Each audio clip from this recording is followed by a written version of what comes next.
Hello students, कैसे हो सभी। Welcome to the flux maths coaching classes. I hope सबकी तैयारी अच्छे से चल रही होगी एग्ज़ाम की। फुल कॉन्फिडेंट रहना है, अच्छा पेपर होगा, कोई दिक्कत वाली बात नहीं है। सिंपल पेपर आएगा, ज़्यादा लोड लेने की ज़रूरत है नहीं। बस नॉर्मल थोड़ा थोड़ा सा आप जो भी बचा हुआ है पार्ट पोर्शन वो देखते रहो। आज दिन भर अगर आपने वीडियो चेक किए होंगे तो 7 चैप्टर आपके कंप्लीट हो चुके हैं।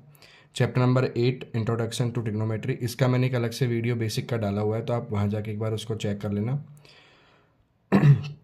उसके अंदर 8.1 और 8.2 को सॉल्व करवाया हुआ है कंप्लीट तरीके से, और उसके जो बेसिक पार्ट जितना भी है 8.1 और 8.2 का वो पूरी तरीके से समझाया हुआ है, तो एक बार आप उस वीडियो को ज़रूर चेक कर लें। बाकी यहाँ भी मैं कुछ चीज़ें बता रहा हूँ ट्रिग्नोमेट्री से रिलेटेड। एक तो आपको ये ट्रिग्नोमेट्रिक रेशियोज़ के सारे फॉर्मूले याद रखना है, कौन सा क्या है क्या नहीं है, कंप्लीट।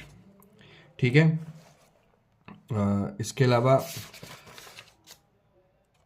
दो तीन चीज़ें हैं, एक तो ये टेबल वाले क्वेश्चंस, एक ये एक किसी ट्रिग्नोमेट्रिक का जो रेशियोज डाल रखा होता है, बाकी दो पूछे जाते हैं, तो ऐसा कुछ क्वेश्चन जो आने वाला है।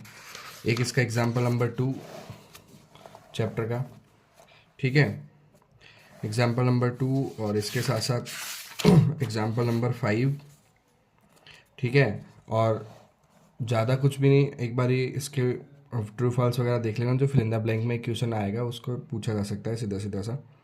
बाकी 8.2 से आपको टेबल बढ़ाई रखी है, क्या है क्या नहीं है। 8.2 से पहले वाले एग्जाम्पल नंबर 6 और एग्जाम्पल नंबर जो 7 है, दोनों इंपॉर्टेंट है। साथ में एग्जाम्पल नंबर 8 और इसका जो क्वेश्चन नंबर 3 है, ये कुछ इंपॉर्टेंट से क्वेश्चन है।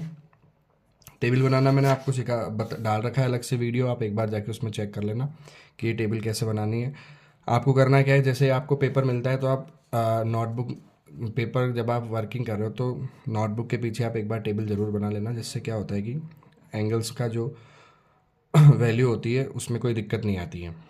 ठीक है। बाकी चैप्टर से एक बड़ा क्वेश्चन आने वाला है जो 8.3 से आएगा ही आएगा, तो एक बार इसके 10 क्वेश्चन आप पढ़ के जाना। ठीक है, यहाँ से आएगा। ठीक है, इस चैप्टर का बेसिक पार्ट इतना ही है, ज़्यादा कुछ है नहीं इस चैप्टर से। और इसका पूरा मैंने वीडियोस पहले अपलोड किया हुआ है, तो उस वीडियो को आप एक बार ज़रूर चेक करें। फिर चैप्टर नंबर जो 9 है, सम एप्लीकेशन ऑफ ट्रिग्नोमेट्री, यहाँ ये जो चैप्टर है वो 5 मार्क्स का है। ठीक है, 5 मार्क्स कैसे है, 1+4, एक 4 नंबर का बड़ा क्वेश्चन आने वाला है पूरे चैप्टर में से, जो कहीं से भी आएगा। एक एक नंबर का जो 1 नंबर का जो क्वेश्चन है, एक बार उसको ज़रूर चेक कर लेना, वो मैं आपको डिस्कस करता हूँ। उससे पहले जो चैप्टर नंबर 8 है उसकी एक बार समरी चेक कर लेते हैं। राइट एंगल ट्राइंगल ABC के अंदर अगर राइट एंगल बी पर है तो sign A, cos A, ten A, cos x, सेक और टेन, और ये सब ये फॉर्मूले, टेन का जो फॉर्मूला होता है साइन अपॉन कॉस।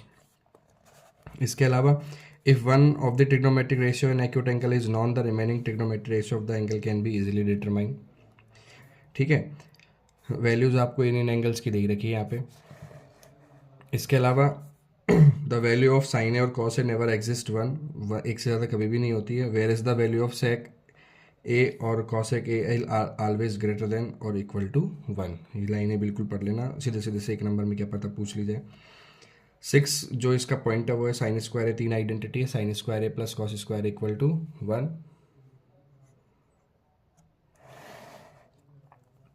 सेकेंड वाली है sec square minus tan square है इक्वल टू 1। थर्ड वाली cosec square equal to 1 plus cot square है।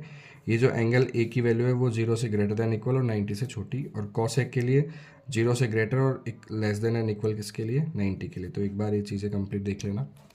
चैप्टर नंबर 9 के बारे में मैं बता रहा था आपको, 1+4 की मार्किंग है।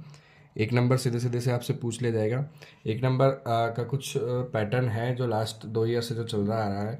ठीक है, वो क्वेश्चन कहाँ से पूछते हैं उसके लिए मैं आपके लिए बताता हूँ कि कोई राइट एंगल ट्राइंगल, सिंपल सी बात है, हाइट एंड शैडो वाले क्वेश्चन आते हैं यहाँ से।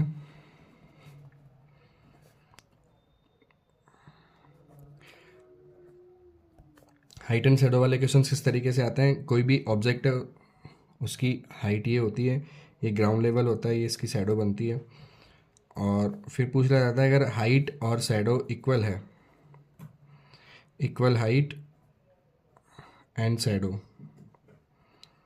तो बताओ जो एंगल ऑफ एलिवेशन बनेगा सन का एल्टीट्यूड, सन के एल्टीट्यूड या फिर सन का एंगल ऑफ एलिवेशन बहुत बार पूछा जाता है, जो यहाँ बनेगा जहाँ पर उसकी साइडों ख़त्म होती है वहाँ से, और उसके जो टॉप पर देखते हो तो ये कितने डिग्री का बनेगा अगर दोनों साइड्स इक्वल है।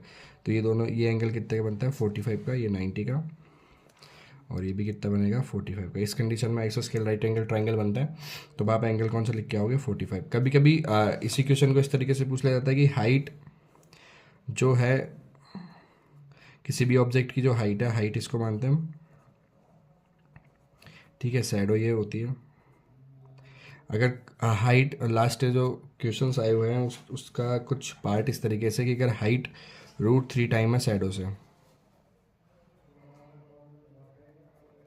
तो बताओ एंगल ऑफ एलिवेशन कितने डिग्री का बनेगा। तो इस कंडीशन में हम शैडो को मान लेंगे x और हाइट हो जाएगी √3x।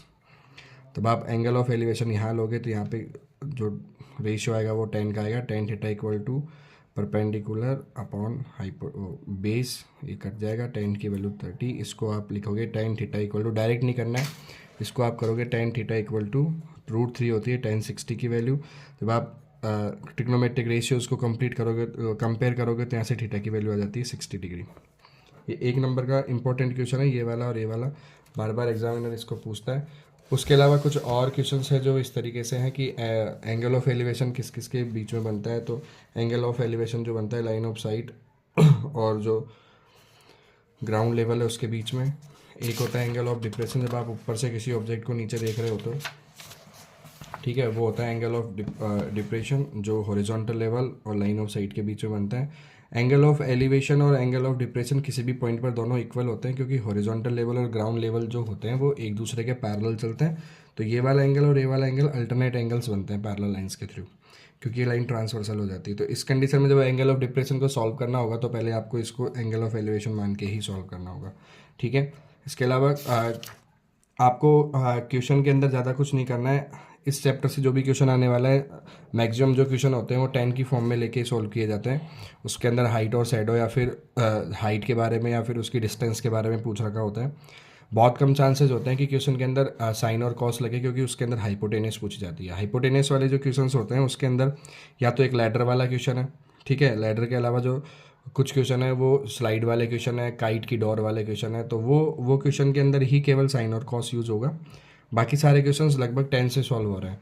लैडर वाला क्वेश्चन लास्ट ईयर आया था, इस क्वेश्चन के अंदर बता रखा है लैडर ने ग्राउंड के साथ कितने, लैडर जो ग्राउंड पर इंक्लाइन हो रही है, इंक्लाइन का मतलब यहाँ होना, तो लैडर का इंक्लाइन होना का मतलब एंगल यहाँ बनेगा। और अगर क्वेश्चन पूछा जाए कि लैडर जो वॉल है, कोई पॉल है, उसके साथ एंगल बना रही है, तो वो एंगल इधर लिया जाएगा, ठीक है। इस तरीके से इस एक्सरसाइज के क्वेश्चन चलेंगे। आपको कंप्लीट क्वेश्चन सॉल्व करना है। एक बड़ा क्वेश्चन आने वाला है, उसके लिए एक तो एग्जाम्पल नंबर 6, ठीक है, और एक एग्जाम्पल नंबर 5, ये दोनों एग्जाम्पल इंपॉर्टेंट है, ठीक है। और उसके अलावा जो क्वेश्चन है बड़े वाले वो 4 नंबर में क्वेश्चन आने वाला, तो 9.1 एक्सरसाइज को बिल्कुल इग्नोर नहीं करनी है, 5 मार्क्स की एक्सरसाइज है, ठीक है। इसकी समरी के अंदर ज़्यादा कुछ नहीं है, लाइन ऑफ साइट बता रखी है जो हमने डिस्कस कर लिया, एंगल ऑफ एलिवेशन के बारे में बता रखा है और एंगल ऑफ डिप्रेशन के बारे में बता रखा है। ये भी दे रखा है द हाइट और length of an object, the distance between the two distinct object can be determined with the help of trigonometric ratios, ठीक है। आपको डिस्टेंस किससे कितना दूर लेना है तो कंप्लीट जाना है, और हर बार जब अगर ट्राइंगल लेते हो तो आपको ट्राइंगल बिल्कुल 90 डिग्री वाला ट्राइंगल लेना है साथ में एंगल को लेते हुए, ओके। तो ये चैप्टर है। अब इसके बाद में हम अगला जो टॉपिक है वो चैप्टर नंबर 10 को डिस्कस करेंगे। ये बड़ा इंपॉर्टेंट चैप्टर है, ठीक है। यहाँ से जो क्वेश्चन आते हैं एक नंबर में बहुत सारे क्वेश्चन आएंगे, ठीक है। तो उसके बारे में हम अगले वीडियो में डिस्कस करेंगे। Thank you.